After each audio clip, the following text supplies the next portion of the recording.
Hello friends. In the last episode, we dove into the oddities of being pregnant in the Middle Ages. Today, we're jumping into a much more physical challenge: building the pyramids.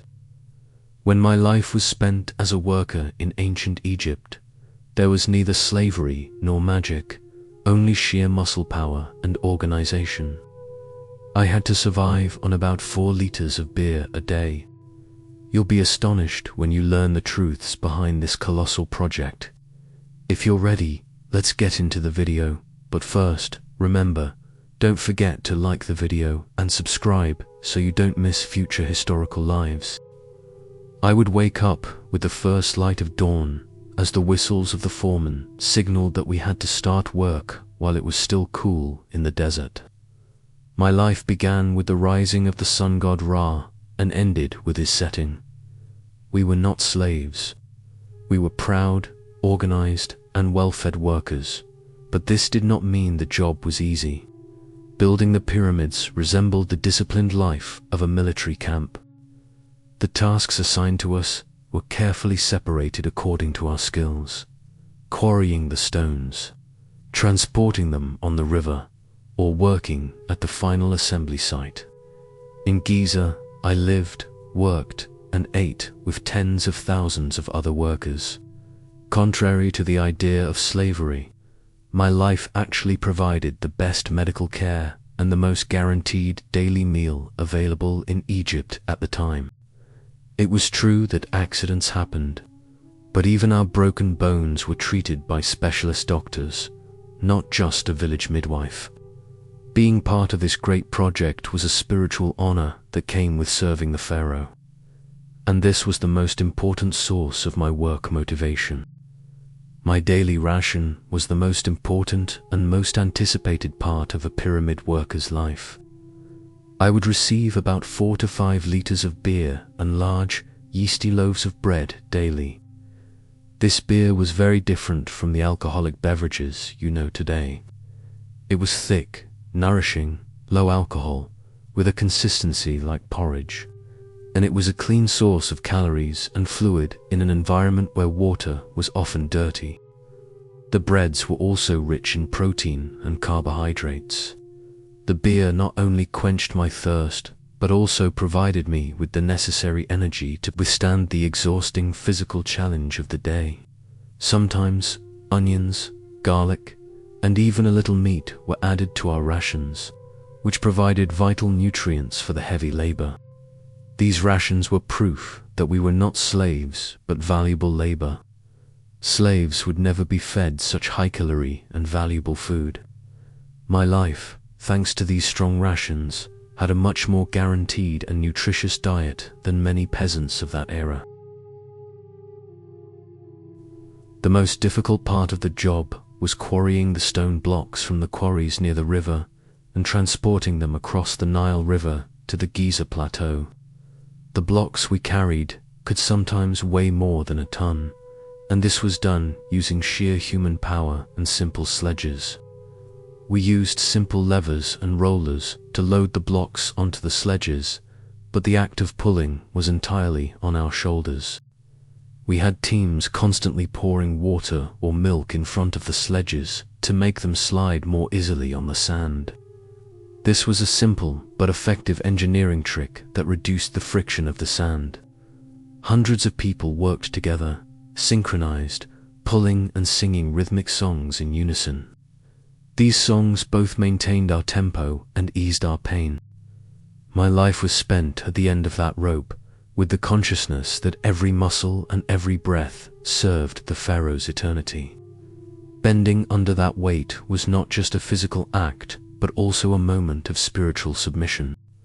Although our beer and bread rations were good, our working environment was extremely dangerous. As we approached the tops of the pyramids, our work became even more risky. The massive ramps and scaffolding used to raise the stone blocks looked like they could collapse at any moment, and the slightest misstep could result in a fatal fall from a height. Accidents were inevitable. Cuts, crush injuries, and especially broken bones were an ordinary part of our work. My life was spent with the uncertainty of whether I would ever return to my family left behind each day when I went to work.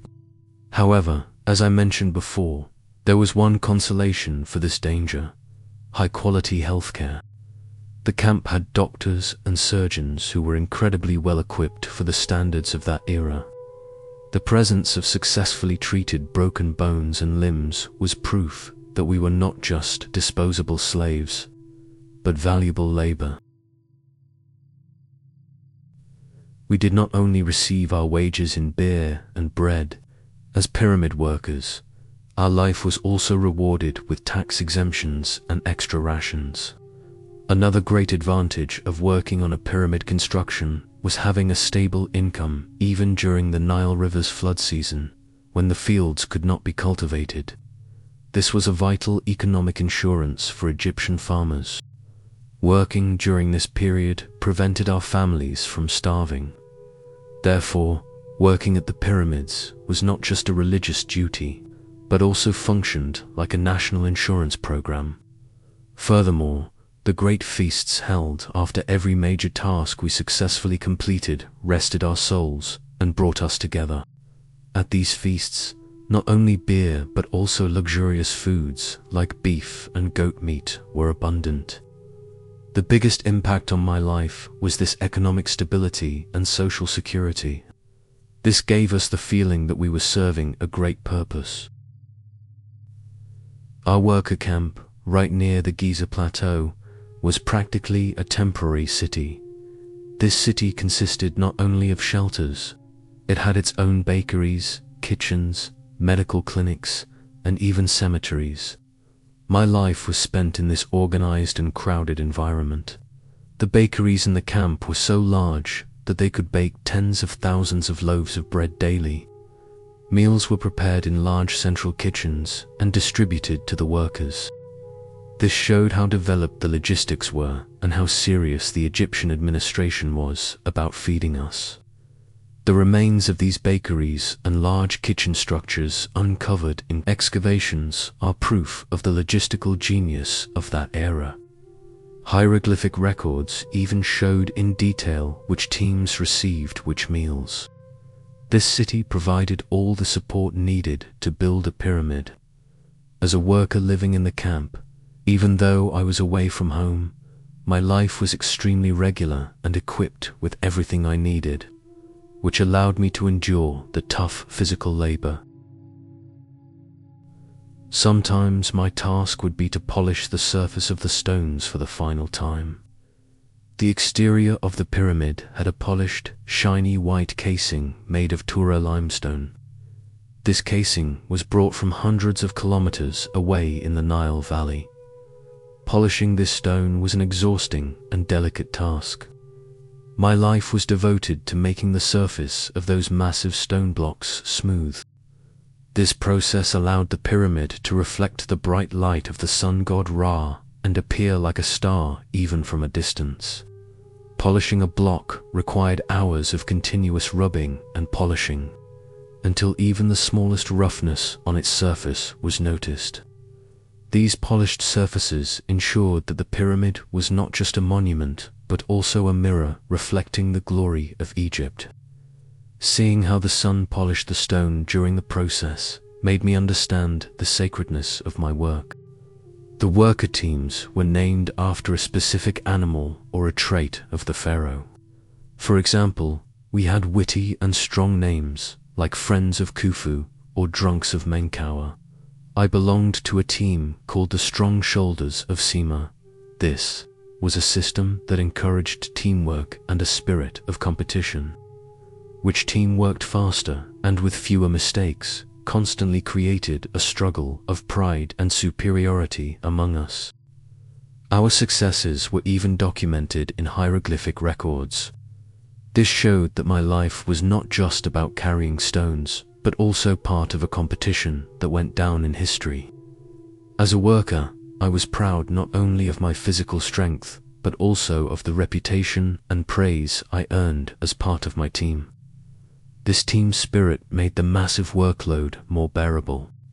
Although a large part of our daily nutrition was based on grains, meat and fish were also available. Research conducted in the workers' cemeteries showed that our diet was much richer than we thought. In addition to high-calorie bread and beer, beef, goat meat, poultry, and fish caught abundantly from the Nile River were also regularly consumed.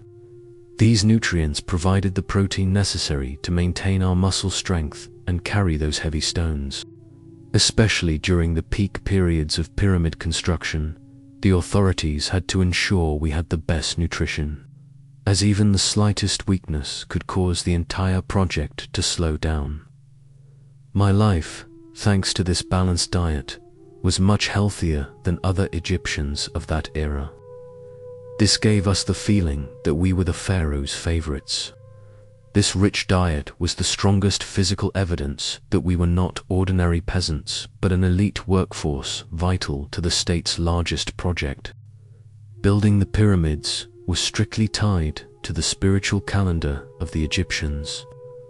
Most of our work was concentrated during the 3-month Akit inundation season, when the fields were submerged by the waters of the Nile River and farmers were idle. This was not just a logistical solution, but also a form of national worship. This time I spent away from my fields meant that I was investing in my own spiritual future by securing the pharaoh's eternal life. My life was tightly bound to a seasonal cycle and a national purpose. When the river receded, we would return to our fields, but the best workers would remain in the camp year-round to continue special projects. This showed how flexibly and organizedly the transition from farming to construction work took place in the lives of ancient Egyptians. If I had an accident, being treated by the camp's medical staff was my greatest reassurance. Skeletal remains found in the workers' cemeteries show hundreds of successfully treated broken arms and legs. This proves that medicine was incredibly advanced at that time. When I had a broken bone, I would be treated by doctors with plaster-like bandages and wooden splints. This treatment not only repaired the bone, but also gave me time to rest. My rations would not be cut during this period. My life, thanks to this high standard of medicine, was much more valuable and protected than the life of an ordinary peasant. This was a clear indication that my employer, the pharaoh's administration, did not want to lose us. This investment in a worker's medical care at that time can be seen as the first example of a modern occupational health and safety program. Being among the elite workers who built the final layers of the pyramid was a great privilege. This work was the most delicate and dangerous part, and was only given to the most experienced and reliable teams. Working at the very top required not only physical strength, but also tremendous care and precision. These elite groups received more rations and better housing conditions than other workers. My life required constant effort and mastery to join one of these elite teams. As we got closer to the top of the pyramid, the sacredness of the work increased, and every block placed meant another step forward in the pharaoh's journey to eternity. While working at that height, seeing all of Egypt beneath my feet gave me incredible pride. This was not just a construction project, but a personal act of sacrifice offered to the gods and the pharaoh. A pyramid worker's life was not only spent on the construction site, social life in the camp was also very important. In our free time, we would play various games, tell stories, and of course, drink our beers. Sanote was our most popular board game and was often seen as a reflection of fate. Winning or losing psychologically prepared us for the challenges of the next day. The camp was also a large community, and we were brothers from different villages, united for a common purpose. These social bonds were the most important element that enabled us to endure the tough physical labor. Even though we were away from our families, this large worker community was our new family. Laughing together and struggling together was the greatest support in my life during that period. This proved that the Egyptians were not only great engineers, but also great organizers. One of the most common dangers encountered in construction was heat-related illnesses. The desert heat of Giza would be unbearable, especially during the summer months. Dehydration and heat stroke were real threats we faced every day. Therefore, the abundant beer and water given to us were critically important for our survival. Our foreman had strict rules about taking short breaks on hot days and resting in shaded areas. Despite this, some of us succumbed to the heat. Camp doctors constantly worked to treat heat-related fatigue with herbal medicines and cold compresses. My life was spent every day searching for water and shade. Even a momentary lapse in attention meant exposure to the sun's severe wrath. This was a constant struggle we waged against environmental factors beyond the tough physical labor. Building the pyramids was not just about creating a tomb for the Egyptians, but also a form of national employment project. Employing us during the inundation season kept the economy alive even when the fields were fallow. Slaves generally consisted of foreigners captured in wars, and their place was mostly in mines or private household services, not on the pyramid construction sites. The workers at the pyramids were proud Egyptian citizens. Working on this job not only provided food and security for our families, but also made us part of a national heritage. My life, as a cog in this great organization, was filled with a sense of belonging and purpose. The myth of slavery largely originated from later Greek historians' misinterpretations. The hieroglyphic inscriptions and tomb remains on us prove this fact. The basic tools we used were surprisingly simple: copper chisels, wooden mallets, ropes, and simple sledges. Iron was not yet widely used. Carving limestone with a copper chisel was an exhausting job that required constant sharpening and repair. For harder granite blocks, we used mallets made of harder stones, diabase, and abrasive sand. Building such a massive structure with these simple tools showed the genius of ancient Egyptian engineering and our craftsmanship.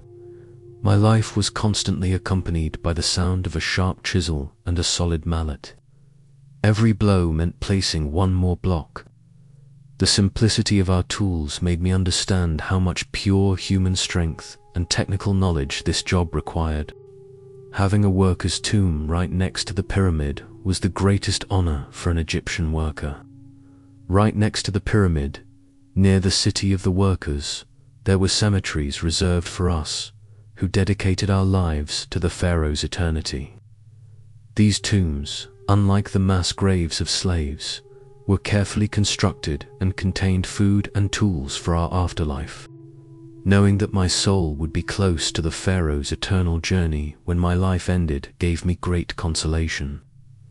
The existence of these tombs was, once again, definitive proof of how valuable and respected we were socially. A slave would never have the privilege of being buried next to his master's tomb.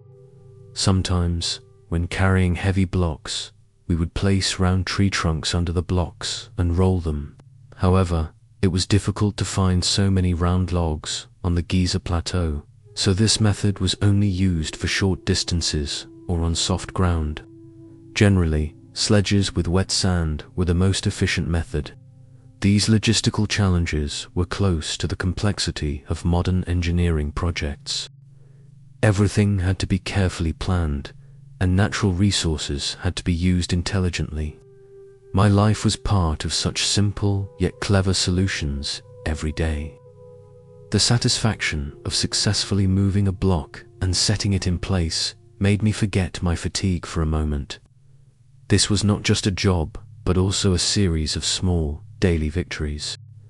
Our faith in the pharaoh and the belief that his eternal life was vital for the prosperity of Egypt was our greatest motivation. This job was not just physical drudgery, but also a religious duty. By helping the pharaoh on his celestial journey, we also gained a kind of immortality ourselves. The pyramids were not just piles of stones, but steps for the pharaoh to ascend to the sky. This spiritual belief was the most important factor that enabled us to endure the harsh working conditions. My life was intertwined with the pharaoh's eternity, and his success meant our success. This was much more than a job where a modern worker works for a salary. This was a sacred mission. We used a mortar to set the stones in place, but this mortar was not the concrete or cement, you know. It was a mixture made of high-quality gypsum and limestone dust.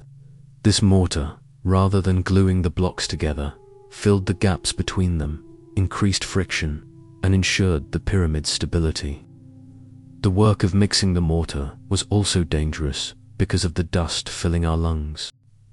My life was spent in an environment full of these fine powders, so we had to protect our mouth and nose areas with wet cloths. The best mortar ensured that the exterior casing blocks of the pyramid were flawlessly joined. This gave the structure a smooth and monolithic appearance. Our greatest pride as workers was that not even a knife blade could fit between two blocks without mortar. Although this mortar was invisible, it was the secret to the pyramid's permanence. And being a part of this secret was a great mastery for me. As you can see, my life as a worker at the pyramids was neither magical nor slavery.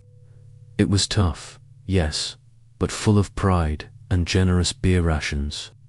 Pulling colossal stones with 4 liters of beer a day is proof of ancient Egypt's logistical and engineering genius. Compared to the conveniences and health guarantees of modern life, the conditions of that era were very harsh. If you enjoyed this journey through weird history, don't forget to subscribe so you don't miss the future stories of my life, like being a woman in traditional China.